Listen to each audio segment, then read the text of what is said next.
African leaders meet in Egypt to discuss the political unrest in Sudan.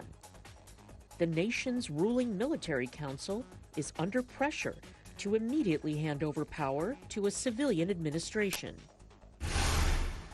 Measles could be eradicated. Instead, it's making a comeback. We'll explain why. And a museum exhibit in Washington, D.C. examines the production, display, and circulation of gold in Senegal. Africa 54 starts right now. Good evening and welcome. I'm Vincent McCory. This is Africa 54.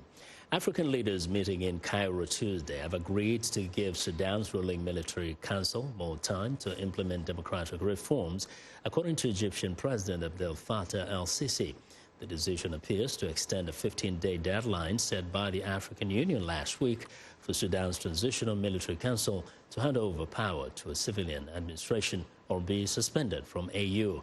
Sudan's military leadership seized power after President Omar al-Bashir was ousted on April the 11th. Al-Sisi said the heads of state attending the summit agreed that it's important for Sudan to install a comprehensive democratic system, which is why the states agreed to give the military council more time to carry out these measures with the help of the African Union.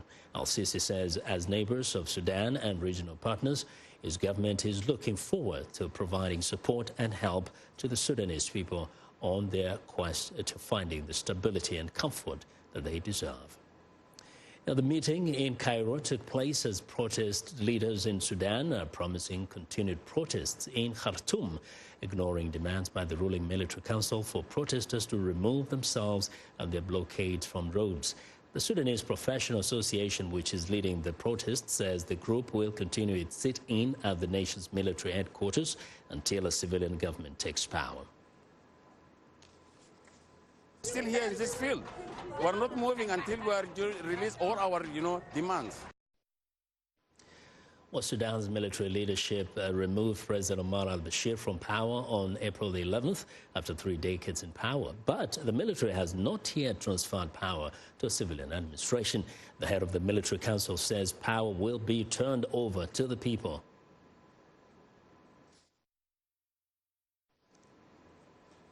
The role of the military council is supplementary to the people's revolution.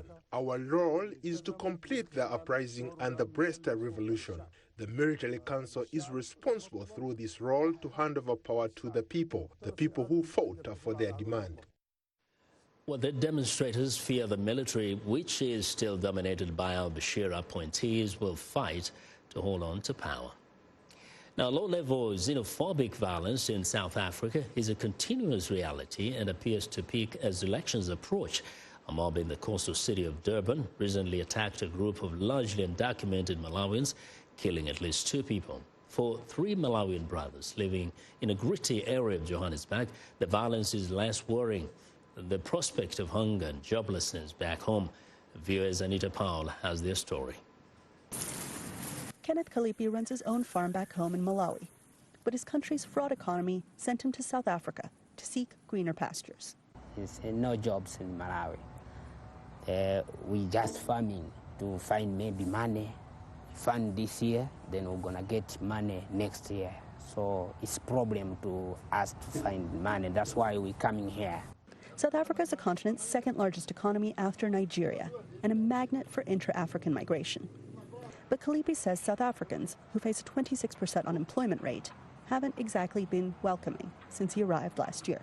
You take our job here as our owner. We don't have a job. Why are you are working here, you are enjoying here in South Africa, so we don't have like you. All foreigners, we don't like all foreigners. South Africa's government has taken steps to react to the surge in anti-foreigner violence. But human rights campaigners dispute its explanation that recent assaults are simply criminal elements attacking vulnerable people. In the last few weeks, we've again seen a flaring up of xenophobic violence in South Africa, something which we have gotten used to seeing, particularly in moments like this, such as in the run-up to elections, when political leaders, traditional leaders, tend to use inflammatory and such language to whip up. Malawi's government says it will repatriate more than 100 citizens affected by the Durban violence who wish to return home. But if Kalipi's own family is any indication, the violence isn't deterring immigration. 2 of his 3 brothers already live here. And despite the Durban violence, Emmanuel Kalipi is urging their younger brother in Malawi to come join them. I'm looking for money here. Yeah, so I'm going to tell my brother, this is South Africa. You must be careful because this is Africa. His brother David, who arrived just days ago, is eager to work, but worried. I fear it. I fear for my life. But for these 3 brothers, they say they have little choice. Hunger back home in Malawi, or danger in South Africa. They say that together, they'll face that risk. Anita Powell, VOA News, Johannesburg. Well, on to East Africa now. Ugandan police on Tuesday placed musician turned opposition lawmaker Robert Kyagulanyi, popularly known as Bobi Wine, under house arrest. The detention of Kyagulanyi, seen here in file video, comes only one day after police dispersed his supporters gathered at a beach resort where he was planning to hold a news conference and concert.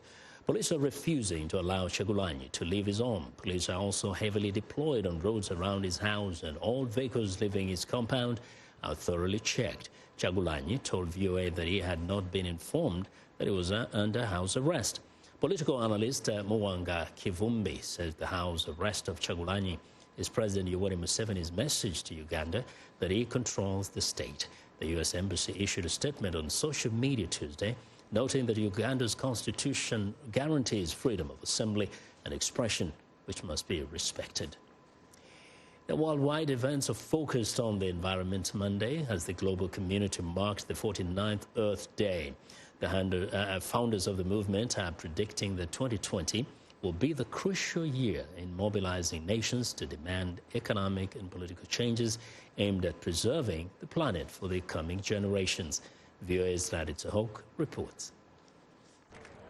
Science says that human activity is degrading the planet, and activists are calling for global effort to reverse the trends that kill animals, deplete oceans, melt glaciers, and threaten communities. Scientists have blamed carbon emissions for global warming, something that has been denied by a number of political and economic leaders. NASA used the 49th anniversary of Earth Day on Monday to release satellite imagery that shows how much carbon dioxide actually warms the Earth. What we are seeing is that the amount of carbon dioxide in the atmosphere is increasing. As a result of that, the air and the oceans have been warming up. The oceans are acidifying. The ocean level is rising, and severe climate-related events are also increasing. Satellite images also show that deforestation affects the climate not only for the region but for the planet, and they show a rise in water levels as a result of glacier melting. Despite growing evidence that fossil fuel industries, deforestation, excessive waste, and other human activities harm the Earth, world leaders, pressed by profitable industries, have ignored or even denied the science. But younger generations are concerned about the state of the planet they will inherit and are becoming increasingly vocal about it. Swedish schoolgirl Greta Thunberg has become the face of global student activism. She addressed an event in London Sunday called the Extinction Rebellion. It shouldn't be like that, but since no one else is doing anything, we will have to do so.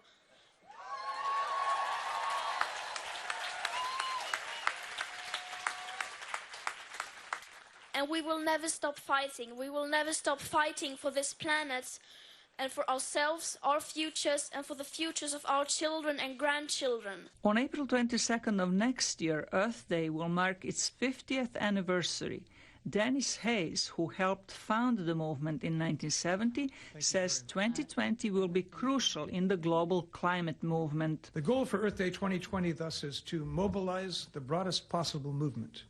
It's designed to inspire hope in people who know that their political and economic systems have been failing the planet, but who, if given reason to hope, can be aroused to demand change. Hayes is working with Twitter and other social media to launch a Vote Earth initiative to accompany the 2020 U.S. elections, as well as elections held over the next 2 years in 60 other nations. The initiative is aimed at making the environment one of the top issues for voters. Hayes says recent progress on gay marriage in America, gun control in New Zealand, and an older global action to fix the ozone hole show that attitudes can change. Zlatica Hoke, VOA News, Washington.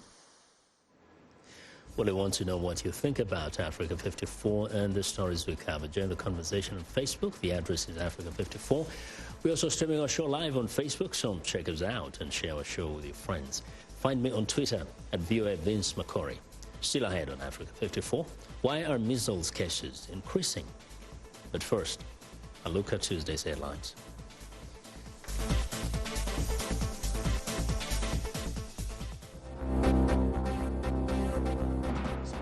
In Egypt, the government held an emergency summit on African leaders on the political unrest in Sudan as protesters ignoring demands by the country's military rulers to remove themselves and their blockades from roads.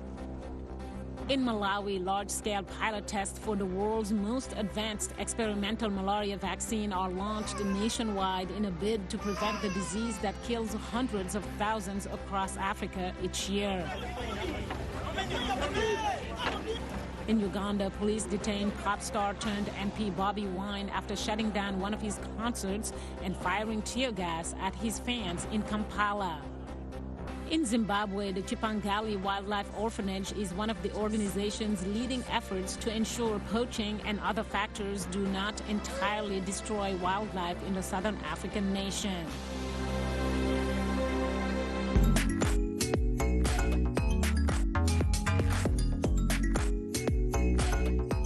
Voices, we're talking about the news and issues you're talking about, sharing stories of development and growth across Africa, around the world, and in our lives. Topics that inform, empower, and change the rules. It's time for Our Voices with me, Haiti Adams Fitzpatrick, and Hadiza Kiari, and Ayan Bior, and Orion Itangi Shaka. It's time for Our Voices.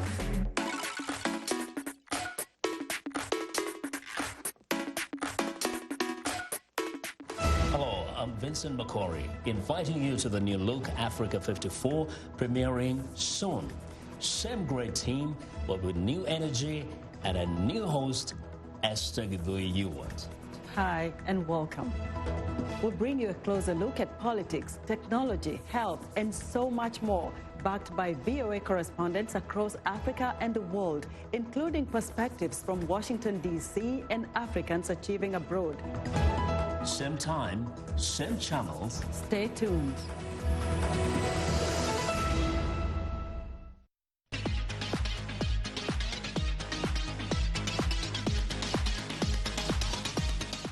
Well, it's time for a health report, and joining us now is Africa 54 health correspondent Lino Mudu with details of the global resurgence of measles. Lino. Well, the world is observing Immunization and African Vaccination Week, and we are going to focus on a disease that could be eradicated from the earth, just like smallpox was, and just as international programs are doing with polio. But instead, as we hear from Carol Pearson, this deadly disease is making a comeback. Measles is a disease that is found only in humans, so it could be completely wiped off the face of the earth, just like smallpox was.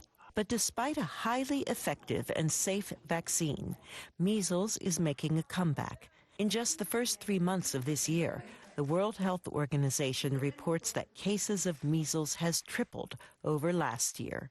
In Africa, the situation is worse. Africa saw a 700% increase compared to last year. Madagascar has almost 1,000 deaths. It has, tens of thousands of infections. This is Brooklyn, New York, where a measles outbreak among Hasidic Jews prompted the mayor to declare a state of emergency. The National Institutes of Health warns that a decline in measles vaccination is causing a preventable global resurgence of this often deadly disease, including in the U.S. Before the vaccine became available in the 1960s, about 2 million people around the world would die from measles. In the U.S., 3 to 4 million people were infected every year.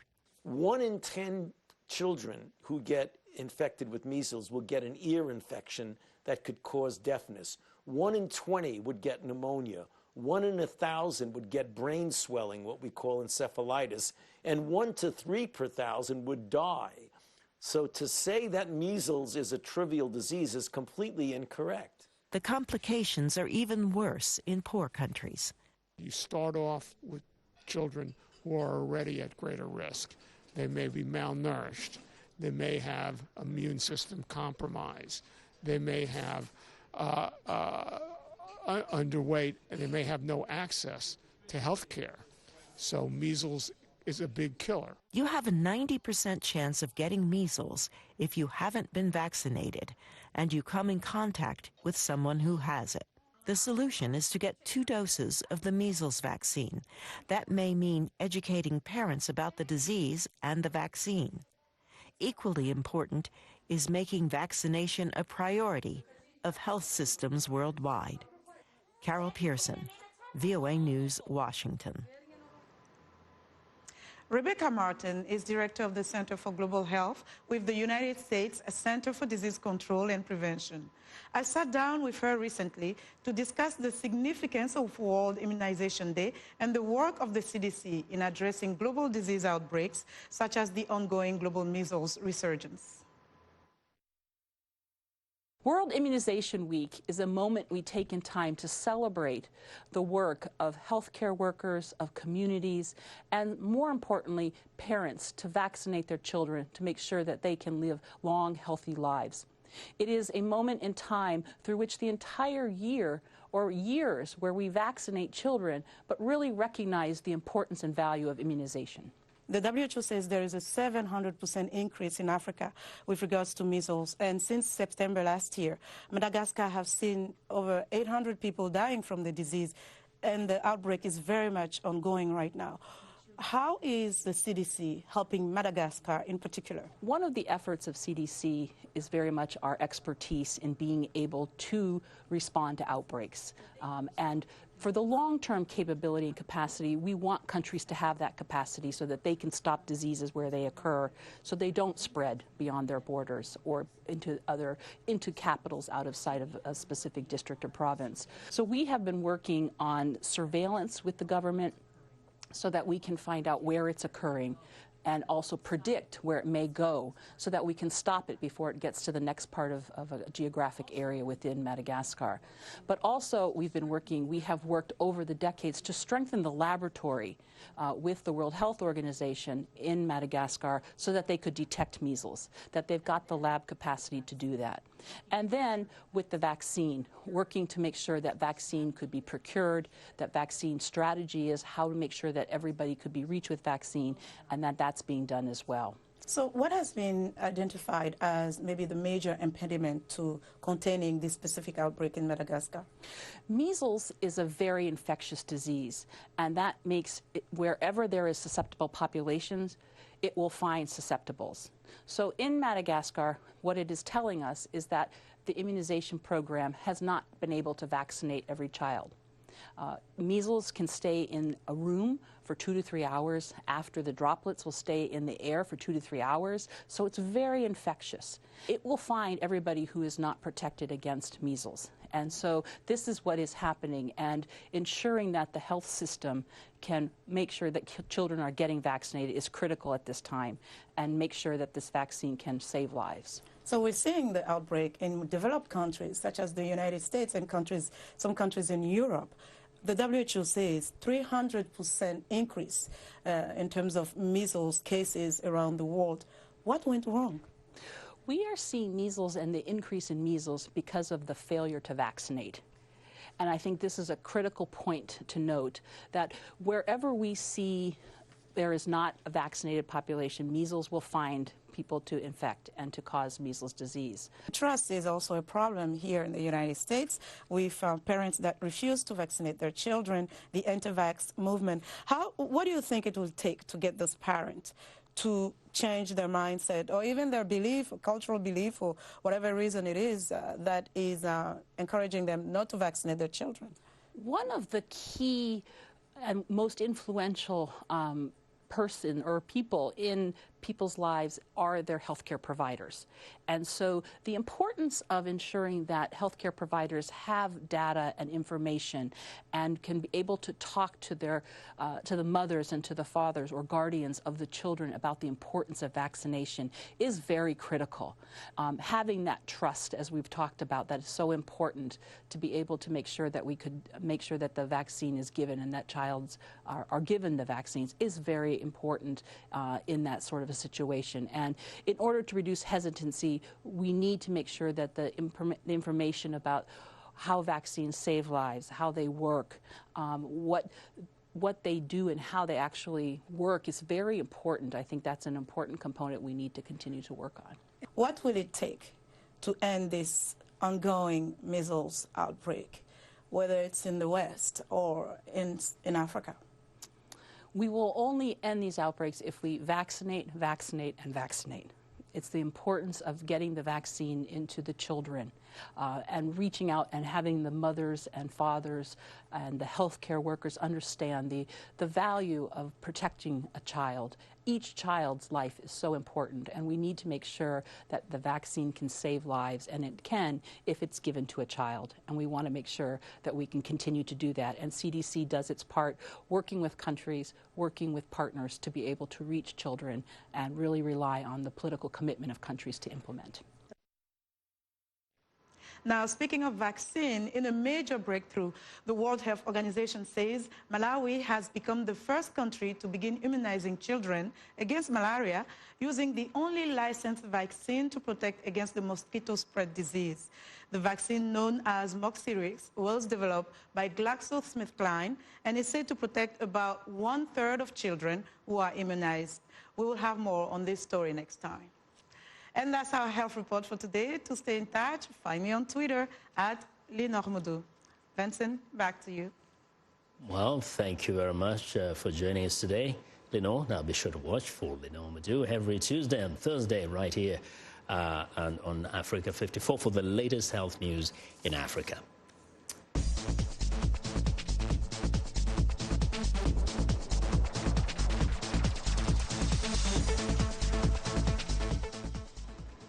Well, the United States is ending sanctions waivers on 5 countries importing Iranian oil, hoping to choke off Tehran's main source of revenue. Iran was swift to respond, threatening to close the strategic Strait of Hormuz, a major shipment artery in the Middle East, if it cannot export oil. VOA's diplomatic correspondent Cindy Sain has more reaction from the countries most affected by the U.S. action, including China and Turkey. The United States is no longer granting any exemptions from U.S. sanctions on Iranian oil imports. Secretary of State Mike Pompeo announced the new policy Monday, saying that after giving countries time to reduce their imports of Iranian oil, the U.S. is going to zero. Look, with the announcement today, we've made clear our seriousness of purpose. We are going to zero. How long we remain there at zero depends solely on the Islamic Republic of Iran's senior leaders. We've made our demands very clear to the Ayatollah and his cronies. End your pursuit of nuclear weapons. Stop testing and proliferating ballistic missiles. Stop sponsoring and committing terrorism. Halt the arbitrary detention of U.S. citizens. Iran responded defiantly, threatening to close the Strait of Hormuz, a strategically important choke point, if it is prevented from using it to sell its oil. Turkey also rejected the U.S. move, with Ankara's foreign minister tweeting, "The U.S. decision to end sanctions waivers on Iran oil imports will not serve regional peace and stability, yet will harm the Iranian people." Turkey rejects unilateral sanctions and impositions on how to conduct relations with neighbors. China had a similar reaction, with the foreign ministry spokesman saying China opposes the U.S. imposition of unilateral sanctions and long-arm jurisdiction. Analysts warn the oil crackdown could provoke a showdown between the U.S. and Iran and could imperil U.S. trade talks with China. Cindy Sain, VOA News, the State Department.